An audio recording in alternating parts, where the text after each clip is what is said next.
شريك لك لبيك إن الحمد والنعمة لك والملك لا شريك لك لبيك اللهم لبيك لبيك لا شريك لك لبيك. خوش آمدید ناظرین کرام، ایک بار پھر ARYQ ٹیلی ویژن کی لائیو ٹرانسمیشن میں آپ کو خوش آمدید. اور یقیناً یوم عرفہ ہے، آج قبولیت کا دن ہے، اللہ کی رحمتوں کے برسنے کا دن ہے.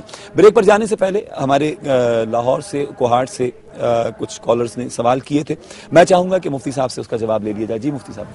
دیکھیں، ایک بہن نے جو کوشچن کیا تھا اس میں ایک کوشچن تو یہ تھا کہ وہ جانا چاہتی ہیں اپنے دیور کے ساتھ، اور کہہ بھی رہی تھی کہ ہمارے یہاں پہ کوئی ایسا مسئلہ نہیں ہے، بہت نیک ہیں اور کوئی ایسا پرابلم نہیں ہے. تو بات یہ کہ سبھی کے یہاں پہ ماشاءاللہ نیک دیور ہوتے ہیں، نیک بھابیاں ہوتی ہیں، کوئی ایسا مسئلہ نہیں ہے. لیکن اللہ کے رسول صلی اللہ علیہ وسلم کا فرمان سب سے بڑھ کر ہے. کیا بات؟ سرکار دو عالم صلی اللہ علیہ وسلم نے بلا کسی تفریق کے آپ نے فرمایا کہ الحم موتن او کما قال علیہ الصلوۃ والسلام، دیور موت ہے بھابی کے لیے. تو ان کو اس طرح سے سفر کرنا درست نہیں ہے. اور نبی کریم صلی اللہ علیہ وسلم کی ایک حدیث جس کے الفاظ کچھ اس طرح سے ہیں: من كانت تؤمن بالله وملائكته فلا تسافرن لثلاثه ايام الا ومعها زوج او ذو رحم محرم او رحم محرم او كما قال علیہ الصلوۃ والسلام، کہ جو کوئی عورت اللہ پر اور قیامت کے دن پہ یقین رکھتی ہے تو وہ 3 دن کی مسافت ہرگز بھی شوہر کے بغیر یا محرم کے بغیر طے نہ کرے. صحیح. تو دیور جو ہے نہ محرم ہے اور نہ ہی شوہر ہے، شوہر کا بھائی ہے، تو اس لیے ان کے ساتھ سفر کرنا جائز نہیں ہے. یہ کہنا کہ جناب وہ بہت نیک ہے یا میں بہت نیک ہوں، تو اللہ کے رسول نے فرما دیا موت ہے وہ اس کے لیے. تو دوسرا کوشچن انہوں نے یہ کیا تھا کہ انہوں نے کوئی منت مانی تھی، تو منت کے نوافل انہوں نے بیٹھ کے پڑھے ہیں. تو ویسے دیکھیں، منت کو پورا کرنا واجب ہے، اس کی ادائیگی واجب ہے، لیکن یہ نفل اگر بیٹھ کے پڑھتی ہیں تو بہرحال شرعاً اس کی اجازت ہے کہ بیٹھ کے ہی پڑھے جا سکتے ہیں، کہ اصلاً ادائیگی اس کی واجب ہو جاتی ہے، نہ کہ وہ فی نفسی نفل واجب ہو جاتے ہیں. ٹھیک. تو وہ بیٹھ کے پڑھ لیں تو ادا ہو جائیں گے ان کے. ٹھیک ہے. اچھا، لاہور سے ہمارے کالر نے، وہ صاحب نصاب نہیں ہے غالباً. جی. نصاب کے حوالے سے دیکھیں، انہوں نے یہ پوچھا تھا کہ وہ 30,000 روپے ان کی تنخواہ ہے، بچوں کی فیسیں اخراجات چلے جاتے ہیں. اس میں اصل میں 30,000 تنخواہ ہو یا 50,000 تنخواہ ہو، اس میں بنیادی چیز یہ ہے کہ اگر ان کے پاس 52.5 تولہ چاندی کی قیمت ان کے پاس سیف نہیں ہے، تنخواہ آتی ہے اور خرچ ہو جاتی ہے، اور وہ صاحب نصاب نے بتایا کہ سونا بھی ان کے پاس نہیں ہے اور چاندی کی قیمت ان کو بیلنس نہیں ہے، تو ان پر نہ زکوٰۃ ہے اور نہ قربانی ہو. ٹھیک ہے. ناظرین محترم، بہت ہی خوبصورت انداز میں یقیناً اپنی بات کو سمجھانے کی اور جواب دینے کی کوشش کر رہے تھے علامہ لیاقت حسین اظہری صاحب. بریک میں ہمیں ممتاز و محترم ثنا خوان رسول کے، جنہیں اللہ رب ذوالجلال نے بڑی خوبصورت آواز سے نوازا ہے، بڑے دل نشیں انداز میں اللہ رب ذوالجلال کی بارگاہ میں اور اللہ کے محبوب کی حمد و ثنا کرنے کی کوشش کر رہے ہوتے ہیں. اللہ پاک ان کی ثنا و توصیف کو مقبول و مستجاب فرمائے. تشریف فرما ہے قاری محسن صاحب. السلام علیکم. قاری صاحب خیریت سے ہیں؟ الحمدللہ. حج بہت بہت آج کا یہ دن ایام مبارک ہوں آپ کو ماشاء اللہ. اچھا، میں یہ چاہوں گا چونکہ حج کے دن ہیں، آج یوم عرفہ ہے، قافلے پہنچ چکے، اب لوگ میدان عرفات کی طرف جا رہے ہیں اور اللہ کو پکار رہے ہیں. کیا التجا آپ کے ذہن میں اس وقت آ رہی ہے اور کون سا کلام پڑھنا چاہیں گے؟ مناجات پیش کرنا چاہوں گا. مناجات، بسم اللہ.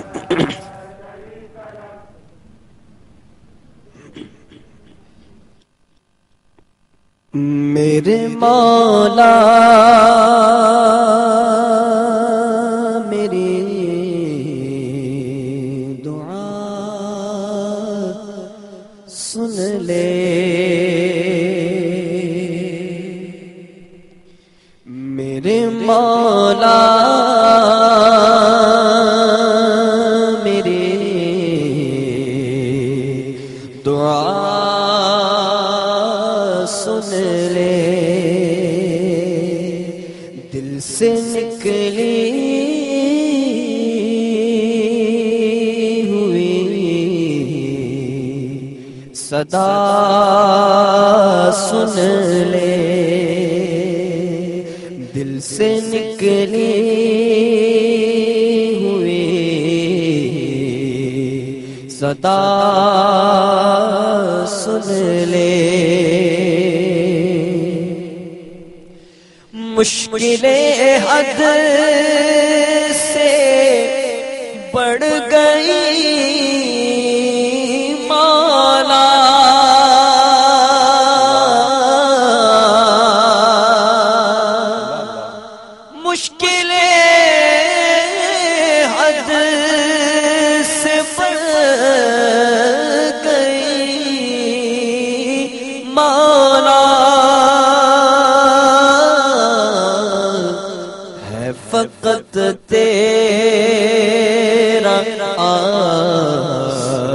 آسرا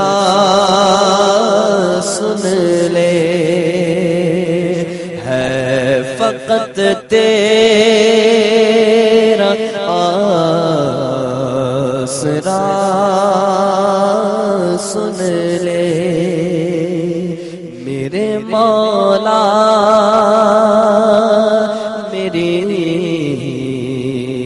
دعا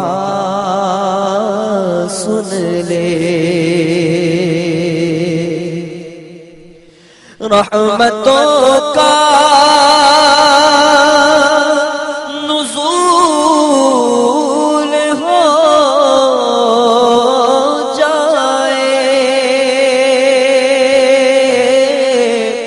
رحمتوں کا نزول ہو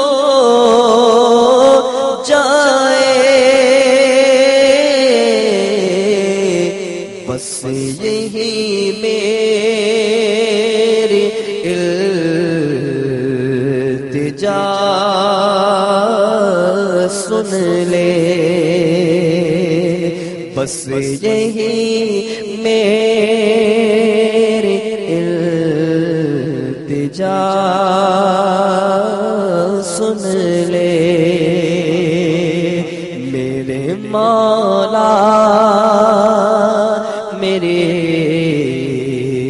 دعا سن لے۔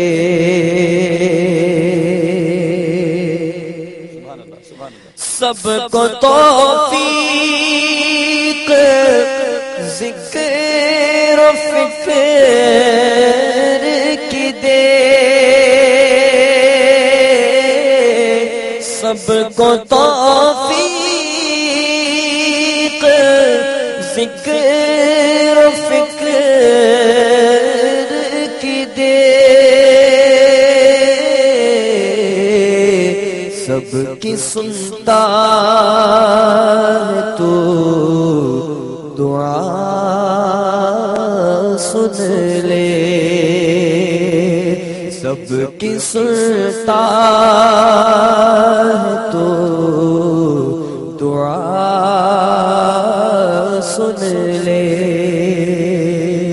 میرے مولا میرے دعا سن لے، سب کا حاجت روا ہے تو لا رہے، سب کا حاجت روا ہے تو لا رہے، اہل حاجت کب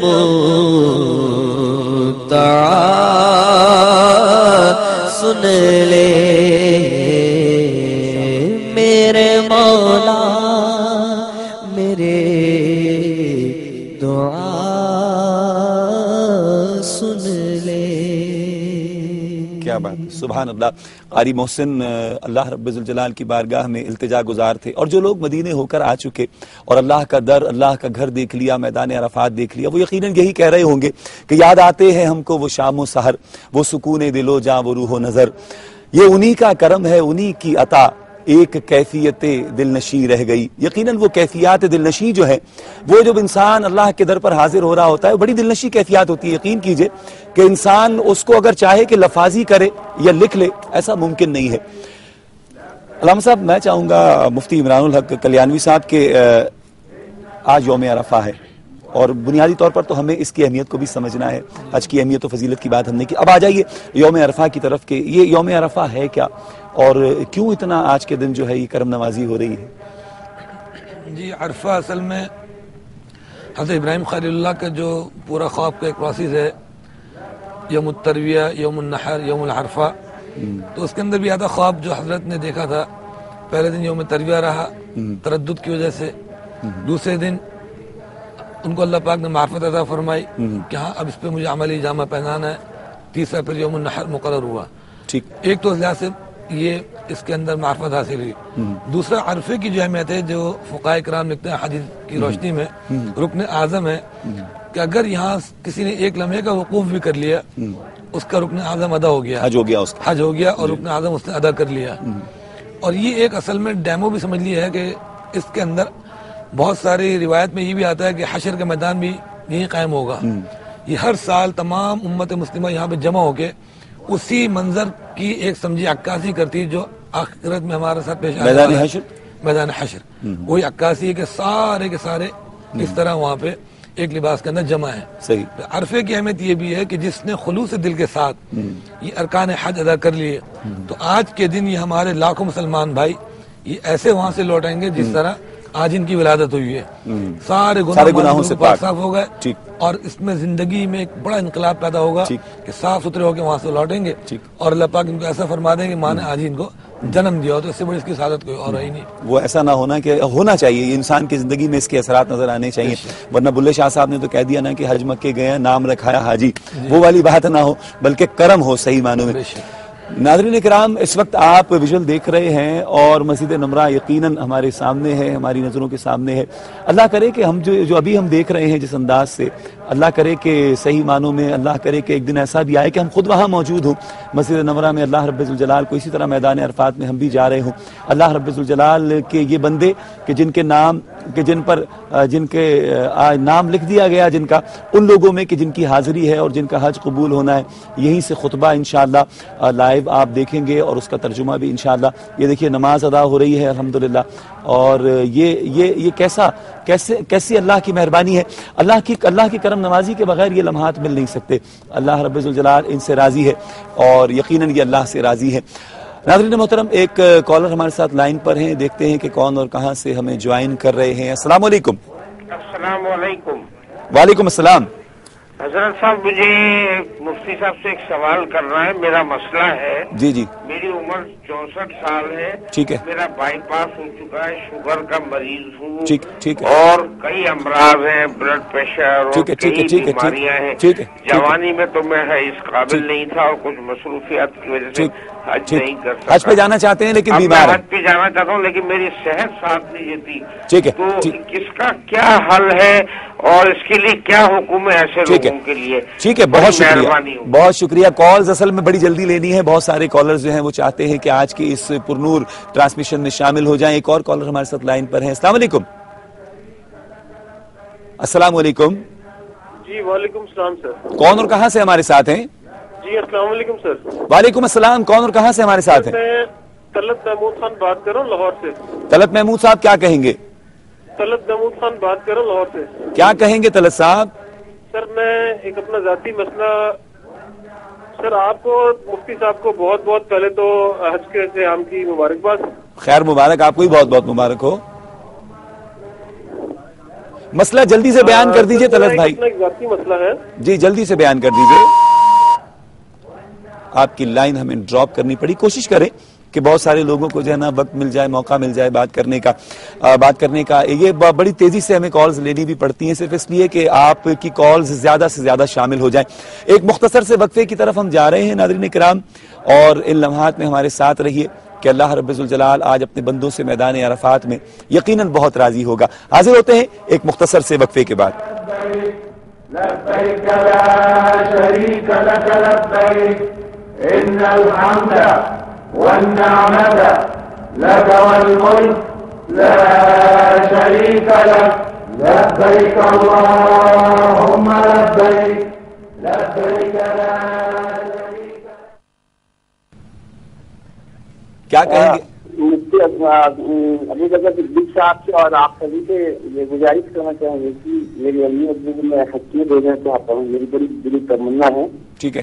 اور میں خود بھی کعبہ شریف پر طواف کرنا چاہتا ہوں, مدینے کا مسافر بننا چاہتا ہوں.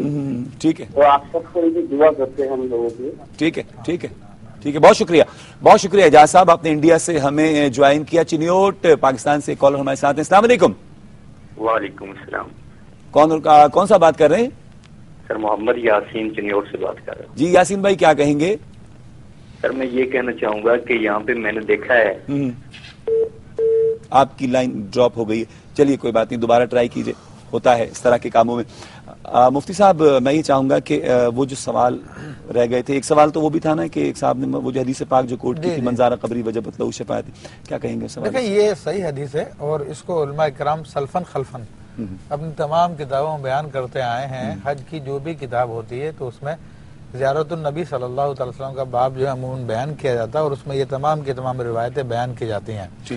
اور صرف یہی نہیں کہ ایک جو ہے من زار قبری وجبت لہ شفاعت, اس کے علاوہ بھی من حج ولم یزرنی فقط جفانی او کما قال علیہ السلام, کہ جس نے حج کیا اور میری زیارت کو نہ آیا تو اس نے مجھ پہ زیادتی کی, اس نے ظلم کیا. اس قسم کے الفاظ آتے ہیں.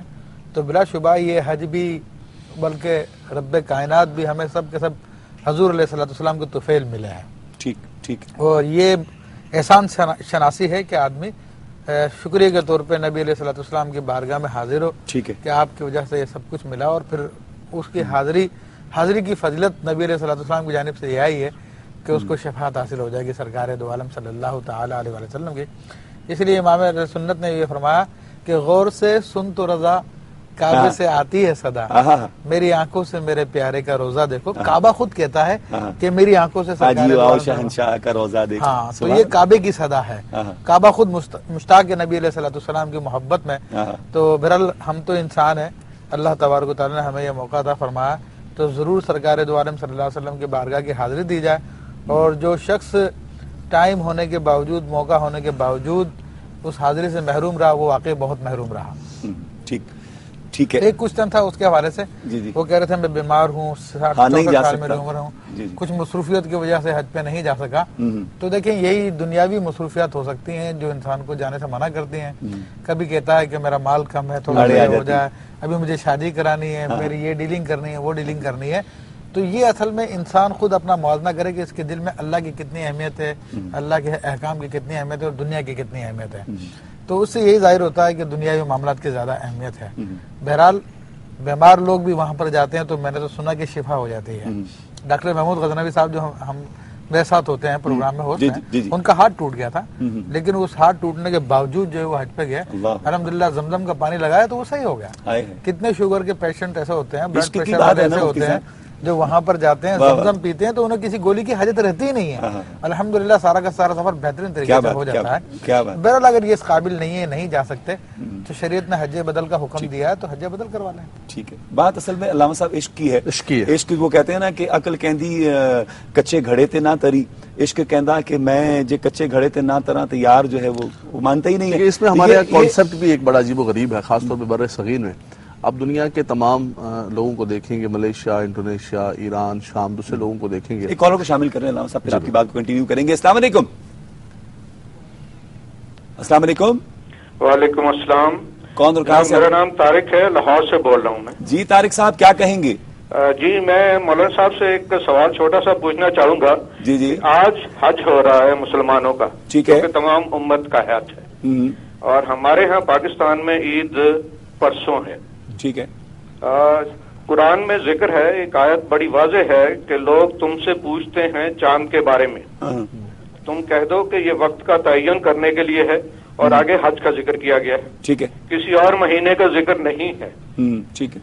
تو میری گزارش یہ ہے کہ چونکہ مسلمانوں کا قبلہ ایک ہی طرف ہے, ٹھیک ہے, اور ہر جگہ اسی حساب سے عید ہونی چاہیے. ٹھیک ہے. ٹھیک ہے. باقی کسی مہینے کا ذکر نہیں, شوال کا, محرم کا, کسی کا ذکر نہیں ہے, صرف حج کا ذکر کیا گیا, اور حج سال میں ایک دفعہ صرف ایک ہی جگہ پہ ہوتا. ٹھیک ہے. ٹھیک ہے جناب, ٹھیک ہے, بالکل آپ کو جواب دیتے ہیں. مفتی ڈاکٹر عمران الحق صاحب انشاءاللہ آپ سے جواب لیں گے, لیکن اس سے پہلے علامہ صاحب آپ کی بات کو کنٹینیو کریں گے. جی میں عرض کر رہا تھا کہ دیکھیں ہمارے ہاں خاص طور پہ یہ بر صغیر کے اندر تھوڑا سا یہ معمول کانسیپٹ ہے کہ شاید کوئی انسان جب تک بوڑھا نہ ہو تو اس پر حج فرض نہیں ہوتا. جی زیادہ تر عموماً یہی ہوتا ہے. حالانکہ دوسرے ممالک میں دنیا کے اندر ایسا ہوتا ہے, بلکہ بعض ممالک میں تو ایسا ہے کہ ملیشیا وغیرہ میں کہ شادی سے پہلے یہ سمجھتے ہیں کہ حج بیت اللہ دونوں کر رہے ہیں, حج بیت اللہ کی سعادت حاصل کر رہے ہیں. تو جوانی میں, شباب میں جو حج ہوتا ہے, کوئی بھی عبادت ہوتی ہے, بلکہ نبی کریم صلی اللہ علیہ وسلم کی ایک حدیث ہے جس میں 7 لوگوں کا تذکرہ کیا کہ جنہیں اللہ تبارک و تعالیٰ اپنے عرش کے سائے تلے جگہ عطا فرمائے گا, اس میں ایک جوانی کی عبادت کا بھی ذکر کیا. فرمایا شاب نشأ فی عبادت اللہ, وہ نوجوان جو جوانی کے اندر عبادت کرتا ہے. تو جوانی کی جو عبادت ہے, جوانی کا جو حج ہے, جب اللہ نے آپ کو قوت دی ہے, وہ سب نے جیسے فرمایا کہ وہی تو لمحات ہیں کہ آپ نے دنیا سے اپنے آپ کو کاٹنا ہے، وہی ایک امتحان ہے.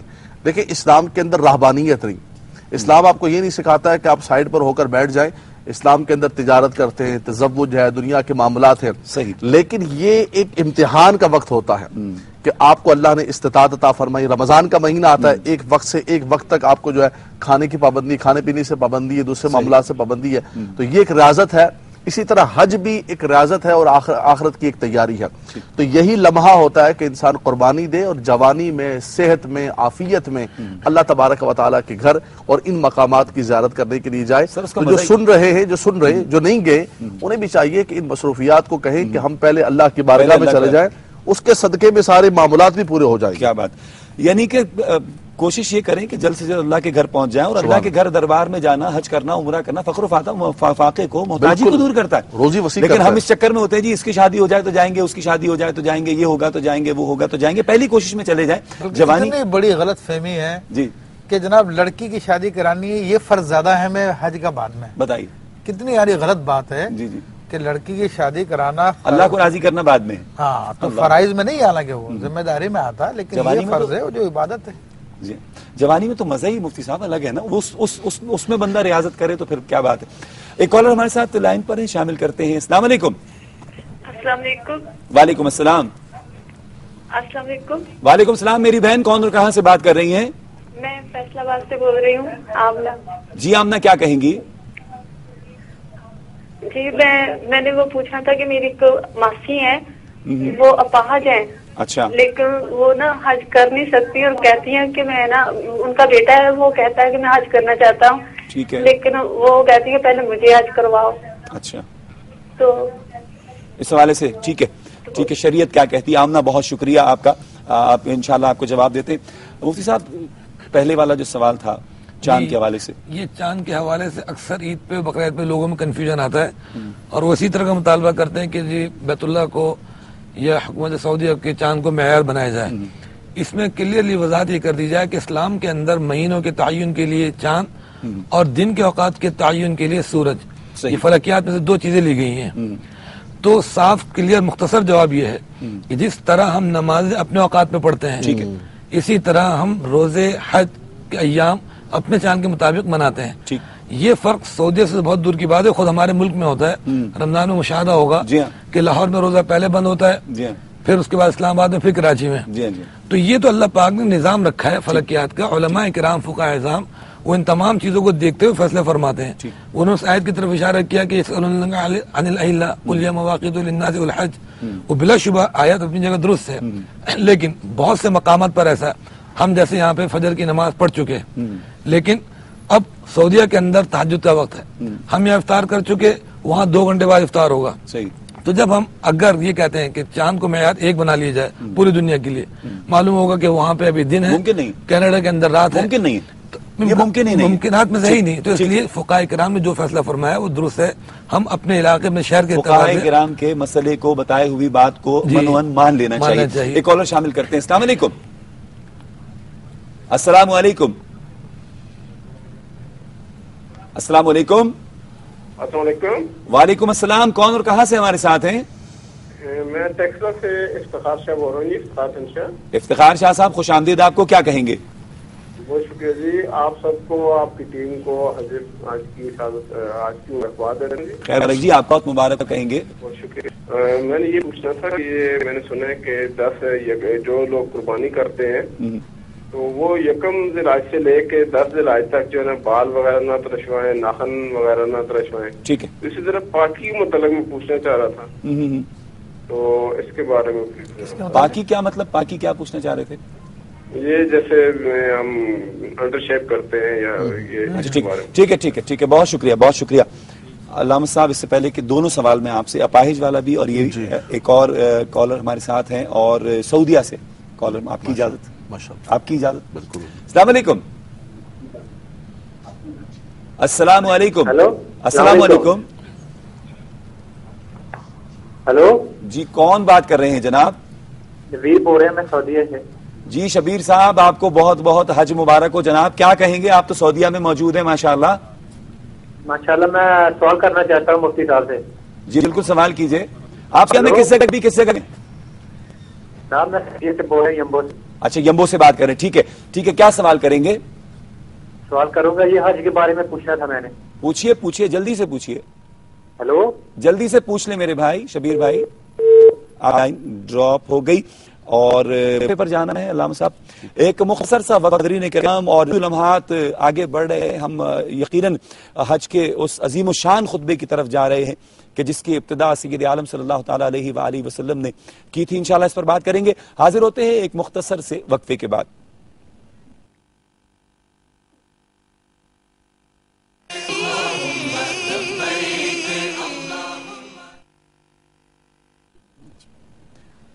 خوش آمدید ناظرین کرام, ایک بار پھر آپ حج کے ان پرنور سما ساعتوں میں ARYQ ٹیلی ویژن کے ساتھ ہیں. اور ناظرین محترم, اس سے پہلے کہ گفتگو کی طرف ہم جائیں اور سوالات دو ہمارے پاس ہیں اس کی طرف جائیں, اس کا جواب لیں حضرت علامہ لیاقت حسین نظری صاحب سے, ایک خوبصورت سا کلام شامل کرتے ہیں. اور کلام سے بھی پہلے ہمیں ایک اور مہمان نے جوائن کیا ہے, وہ بھی ممتاز و محترم عالم ہیں. آج کے اس حج کے حوالے سے بات کریں گے, یوم عرفہ کے حوالے سے بات ہوگی, اور رفتہ رفتہ ہم خطبے کی طرف بھی جا رہے ہیں. ہمارے ساتھ تشریف فرما ہے آج بریک میں ہمیں جوائن کیا ہے عمیر محمود صدیقی صاحب نے. السلام علیکم. عمیر صاحب خیریت سے؟ اللہ کا شکر ہے, آپ کو بہت بہت حج مبارک ہو. خیر مبارک. آئیے ناظرین کرام ایک خوبصورت کلام کی طرف چلتے ہیں اور قاری محسن صاحب تشریف فرما ہے, ان سے سنتے ہیں. جی محسن.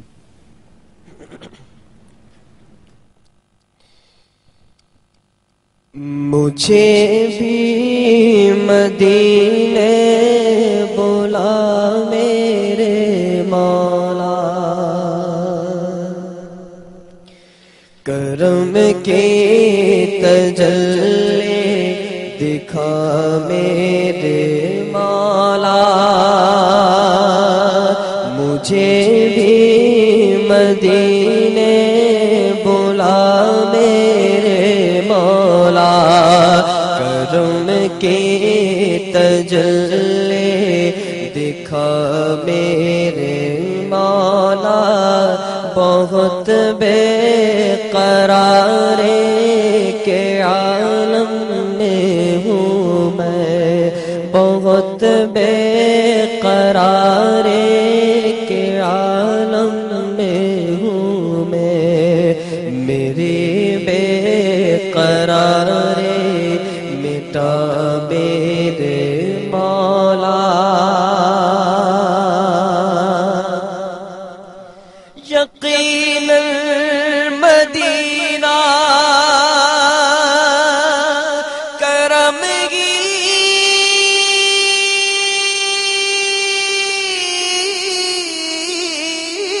کرم ہے, یقین ہے مدینہ کرم گی کرم ہے. تو رکھتا جہاں میں سبھی کا برم ہے, تجھے واسطہ تیرے پیارے نبی کا, تجھے واسطہ تیرے پیارے نبی کا. مجھے بھی مدینے بلا میرے مولا, مجھے بھی مدینے بلا میرے مولا. کرم کی تجلی دکھا میرے مولا.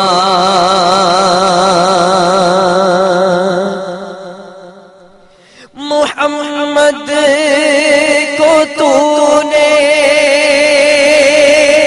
جو قرآن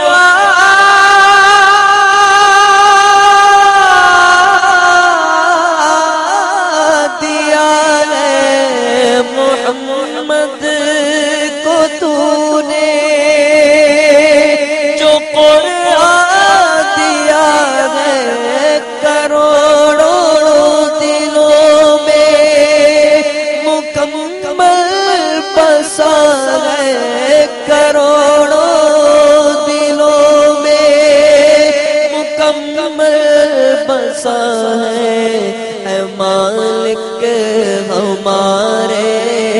گزارش ہے تجھ سے، اے مالک ہمارے گزارش ہے تجھ سے، میرے دل میں قرآن بسا میرے مولا، مالک ہمارے گزارش ہے تجھ سے، میرے دل میں قرآن بسا میرے مولا، مجھے بھی مدینے بلا میرے مولا، کرم کی تجلی دکھا میرے مولا، بہت بے قراری کے عالم میں ہوں میں، میری بے قراری مٹا میرے ماشاءاللہ ماشاءاللہ۔ ناظرین محترم، قاری محمد محسن بارگاہ سرور دی میں اپنی التجا نظر کر رہے تھے، اور اس سے پہلے کہ علامہ لیاقت حسین اظہری کی طرف ہم جائیں اور ان سے جوابات لیں، ایک اور کالر ہمارے ساتھ لائن پر ہیں، شامل کرتے ہیں۔ السلام علیکم۔ السلام علیکم۔ ہیلو، السلام علیکم جی۔ وعلیکم السلام۔ سر کیا حال ہے؟ مبارک ہو۔ اللہ کا بڑا شکر ہے۔ اپنے ٹیلی ویژن کی آواز کو بند کر دیجئے ذرا، ٹی وی کی آواز کو بند کر دیں میرے بھائی۔ جی سر، جی سر، ایک منٹ جی جلدی سے بند کر دیں، آپ کا ایک منٹ۔ ہاں جی جناب جلدی کیا کہیے؟ میں سر کیا کہیں گے؟ بات کر رہا ہوں وہاڑی سے۔ جی وہاڑی سے کیا کہیں گے؟ جی میں ایک بات کرنا چاہ رہا تھا کہ میں نے پچھلے دنوں ایک میرے پاس کوئی مطلب بندہ آیا کہ وہ کہتا ہے کہ فری ویزے ہیں، اور فری ویزے کے چکر میں میں نے وہ جو ہے نا سارا اپنا کاروبار جو ہے وہ ختم کر دیا، اور پیسے ویسے جو ہے وہ لے کے تو بھاگ گیا، دوڑ گیا۔ اچھا دوڑ گیا، ٹھیک ہے۔ پوچھنا کیا چاہتے ہیں؟ جس طرح سے مطلب اس نے مجھے پلان بنا کے بتایا تھا کہ جی اس طرح آپ جائیں گے اور اس طرح وہاں پہ آپ خانہ کعبہ میں نمازیں پڑھیں۔ ٹھیک ہے ٹھیک ہے ٹھیک ہے میرے بھائی، بہت شکریہ۔ فراڈ ہو گیا ان کے ساتھ بیچاروں کے ساتھ اس حوالے سے، حج کے حوالے سے۔ جی ہاں، وہ حج کریں گے اور نمازیں پڑھیں گے۔ ایک کالر کال شامل کر لیتے ہیں علامہ صاحب۔ السلام علیکم۔ السلام علیکم۔ ہلو، کون اور کہاں سے بات کر رہی ہے میری بہن؟ ہلو، السلام علیکم۔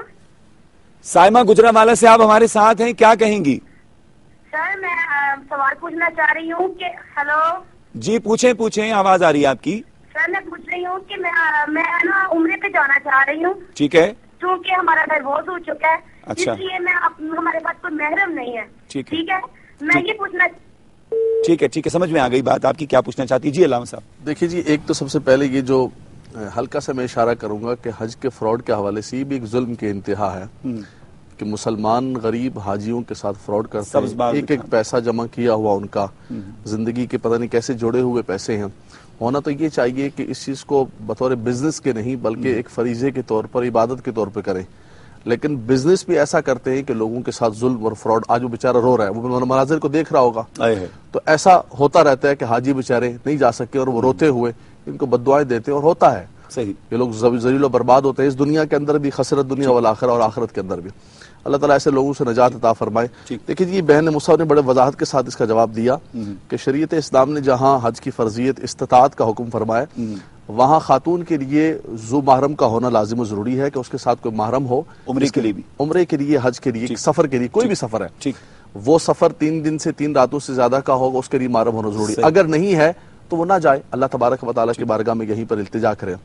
ایک اور فیصل آباد سے جو سوال آیا تھا کہ والدہ ان کی ہے اور بیٹا ان کا حج پر جانا چاہتا ہے، دیکھیں جی اس کا اصول تو یہ ہے، مصحف بیٹھے ہوئے ہیں، کہ جو صاحب استطاعت ہے اس پر حج فرض ہے، اس پر قربانی فرض ہے، اس پر زکوٰۃ فرض ہے، سب سے پہلے وہ اپنی طرف سے ادا کرے گا۔ یہ ہمارے ہاں بہرحال عرف عام معاشرے میں یہ سمجھا جاتا ہے تھوڑا سا کہ والدہ کو نہیں کرایا تو شاید اس کا حج نہیں ہوتا ہے، والدہ کو بھیجنا چاہتا ہے، والدہ کو بھیج دیں، دونوں۔ ایک اور سوال غالباً وہ ایک پاکی کے حوالے سے سوال پوچھ رہے تھے نا؟ ہاں، وہ دیکھیں وہ نبی کریم صلی اللہ علیہ وسلم کی مسلم شریف کی حدیث پاک ہے کہ خاص طور پر یہ جو عشرہ ذی الحجہ شروع ہو جاتا ہے تو اللہ کے رسول صلی اللہ علیہ وسلم نے فرمایا کہ فلا یمس شعرا ولا ظفر، کہ اپنے ناخن کو، اپنے شعر بالوں کو آپ نہ اتاریں. مسلم شریف کی کلمات ہیں. اور جس دن آپ قربانی کریں تو اس وقت پھر جو ہے تو اس میں تمام جسم کے بالوں کو کاٹنا اور ناخنوں کو کاٹنا منع ہے. لیکن یہ بطور وجوب کے یا بطور فرض کے نہیں ہے، ایک بطور استحباب کے ہے. اگر کسی نے کاٹ بھی لیا تو وہ کوئی گناہگار نہیں ہوگا. اس کے اندر بھی ایک مشابہت ہے حاجی کے ساتھ کہ حاجی وہاں حالت آرام میں ہوتا ہے، بال نہیں اتارتا ہے، ایک کپڑے میں ہوتا ہے. تو قربانی کو دیکھیں، اس چیز کو دیکھیں تو انسان گویا کہ اس عشرے کے اندر یہاں موجود ہوتا ہے لیکن کسی نہ کسی اعتبار سے اشتباہ اور مشابہت ہوتی ہے حاجی کے ساتھ. یہ برکتوں کے انوالو رہے، اس میں شامل رہے. عمیر صاحب، آپ سے گفتگو کا آغاز کرتے ہوئے میں یہ چاہوں گا کہ میگنا کارٹس دیکھیے، انقلاب فرانس دیکھیے، یو این او کا چارٹر آف ڈیمانڈ دیکھیے، یہ سب جو ہیں حضور نبی کریم رؤوف الرحیم صلی اللہ تعالیٰ علیہ وآلہ وسلم کے خطبہ حجۃ الوداع کے سمجھ لیں اس سے بھیک مانگتے ہوئے نظر آتے ہیں. اور جتنے بھی ان کی اصلاحات ہیں، جو بھی اس میں جو ان کے پوائنٹس ہیں، وہ سب اسی در سے حاصل کیے گئے حضور کے اس خطبے سے. عظیم و شان خطبہ، ہم خطبے کی طرف جا بھی رہے ہیں انشاءاللہ، اب خطبے کے لمحات بھی قریب آ رہے ہیں. تو میں یہ چاہوں گا کہ تھوڑا سا یہ بات ہمارے ناظرین تک پہنچ جائے کہ یہ جو خطبہ حجۃ الوداع ہے حضور سید عالم صلی اللہ تعالیٰ علیہ وآلہ وسلم کا، اس میں کیا کیا ایسی خوبصورت باتیں، میں چاہوں گا کہ چند باتیں ہمارے ناظرین تک پہنچ جائیں، پھر انشاءاللہ اس کو مزید آگے کنٹینیو کریں گے. بسم اللہ الرحمن الرحیم. اللہم صلی علی سیدنا و مولانا محمد وبارک وسلم. خطبہ حجۃ الوداع کے حوالے سے یہ بات ذہن میں رکھنا ضروری ہے کہ آپ صلی اللہ علیہ وسلم نے جس مقام پر یہ خطبہ ارشاد فرمایا، یہ وہ مقام ہے جہاں پوری دنیا سے، اطراف و اکناف سے تشریف لائے ہوئے لوگ ایک جگہ جمع ہوتے ہیں. اس لیے آپ صلی اللہ علیہ وسلم کا جو خطبہ مبارک ہے یا حج سے متعلقہ جتنے مناسک ادا کیے جاتے ہیں وہ ایک عالمگیریت کا اظہار ہے. صحیح. آپ جیزس کا سرمن آن ماؤنٹ اٹھا کر دیکھ لیجئے، یا جس قدر آپ نے عالمی قوانین کا آپ نے اس طرف اشارہ کیا، نبی کریم صلی اللہ علیہ وسلم کے خطبہ حجۃ الوداع کے ساتھ جب ہم اس کا ایک تقابل کرتے ہیں، کمپیریزن کرتے ہیں، تو ہم پر یہ حقیقت واضح ہو جاتی ہے کہ نبی کریم صلی اللہ علیہ وسلم ہی عالمگیر نبی ہیں اور اسلام ہی وہ عالمگیر دین ہے جس کو اللہ رب العزت نے تمام تر انسانیت کے لیے منتخب فرمایا. کیا بات. بالخصوص آپ صلی اللہ علیہ وسلم نے اس خطبہ میں جو ذات پات کے نظام کو ختم فرمایا ہے، بالخصوص آپ صلی اللہ علیہ وسلم نے جو ربا کے نظام کو ختم کرنے کا اعلان فرمایا. اس وقت آپ دیکھ رہے ہیں کہ پوری دنیا میں کیپٹلزم کے خلاف لوگ کھڑے ہو رہے ہیں اور ایسے مقامات پر قبضہ کرنے کی بھی کوشش کی جا رہی ہے. تو اس میں واضح اشارہ اس بات کی طرف ہمیں ملتا ہے کہ آج بھی انسانیت کی نجات جس بات میں ہے وہ صرف اور صرف اسلام ہے. اور 1400 سال قبل تقریباً نبی کریم صلی اللہ علیہ وسلم نے جو ہمیں ایک عالمی منشور عطا فرمایا اپنے خطبہ مبارک میں، تو اس میں تمام تر انسانیت کے مسائل کا حل آج بھی موجود ہے. چاہے وہ ربا کے حرام کیا جانا ہو، ذات پات کے نظام کو ختم کیا جانا ہو، یا نبی علیہ السلام نے فرمایا کہ کسی عربی کو کسی اجمی پر فضیلت نہیں، کسی اجمی کو کسی عربی پر فضیلت نہیں. عورتوں کے حقوق کی آپ صلی اللہ علیہ وسلم نے بات فرمائی. لوگ آج انسانیت کے حقوق کی بات کرتے ہیں اور جس طرح سے انسانیت کو ذلیل کیا جا رہا ہے ہیومن رائٹس کے تناظر میں، تو اگر ہم اصلاً انسانیت کے حقوق دیکھنا چاہتے ہیں تو وہ ہمیں آپ صلی اللہ علیہ وسلم کے اس خطبہ مبارک میں نظر آتے ہیں. کیا بات ہے. عمیر صاحب، بڑی خوبصورت آپ نے گفتگو کی، اور سید عالم صلی اللہ تعالیٰ علیہ وآلہ وسلم تو سب سے بڑے داعی تھے نا انسانیت کی بھلائی کے، انسانیت کے. اچھا، ایک بات اور یہ سمجھ میں آتی ہے حضور سید عالم صلی اللہ تعالیٰ علیہ وآلہ وسلم کے، مفتی صاحب میں چاہوں گا کہ آپ اس میں شامل ہو جائیں. سید عالم صلی اللہ تعالیٰ علیہ وآلہ وسلم نے جو خطبہ حجۃ الوداع ارشاد فرمایا، سرکار دو عالم صلی اللہ تعالیٰ علیہ وآلہ وسلم نے اس میں کسی بھی، یعنی وہ کہتے ہیں نا کہ بہت زیادہ گفتگو نہیں ہوئی، بہت مختصر کلام ہوا، لیکن اس میں ایسی جامع باتیں سرکار دو عالم صلی اللہ تعالیٰ علیہ وآلہ وسلم کر گئے کہ رہتی دنیا تک زمانے آتے رہے، بدلتے رہے نظام، سب کچھ ہوتا رہے، لیکن وہ جو خطبہ ہے اس پر کوئی چیز اثر انداز ہو ہی نہیں پائے گی انشاءاللہ. کیا کہیں گے اس حوالے سے؟ اللہ تبارک و تعالیٰ نے نبی کریم صلی اللہ علیہ وسلم کو سراپا معجزہ بنایا، تو اسی طرح سرکار دو عالم صلی اللہ علیہ وسلم کی زبان اقدس بھی، آپ کا کلام مبارک بھی، وہ بھی معجزہ ہے. سبحان اللہ. اور بہت مشہور محاورہ خیر الکلام ما قل و دل، کہ بہترین کلام وہ ہوتا ہے جو کہ قلیل ہو مگر پوری دلالت کرنے والا ہو. تو نبی کریم صلی اللہ تعالی علیہ وسلم کے فصاحت و بلاغت قرآن مجید فرقان حمید کے بعد اس کائنات میں سب سے زیادہ فصیح و بلیغ زبان آپ صلی اللہ تعالی علیہ وسلم ہی کی ہے. اور امام اہل سنت فاضل بریلوی رحمۃ اللہ تعالی علیہ نے اس حقیقت کو یوں بیان فرمایا کہ تیرے آگے سب ہیں دبے لچے فصحا عرب کے بڑے بڑے کوئی جان ہے جسم منہ میں زبان نہیں بلکہ جسم میں جان نہیں. تو بے شک رسول اللہ صلی اللہ تعالی وسلم نے جو کچھ فرما دیا وہ پتھر پہ لکیر ہے، انمٹ ہے، وہ کبھی بھی اس سے یعنی حقیقت باہر نہیں ہو سکتی جو سرکار دو عالم صلی اللہ علیہ وسلم نے بیان کیا.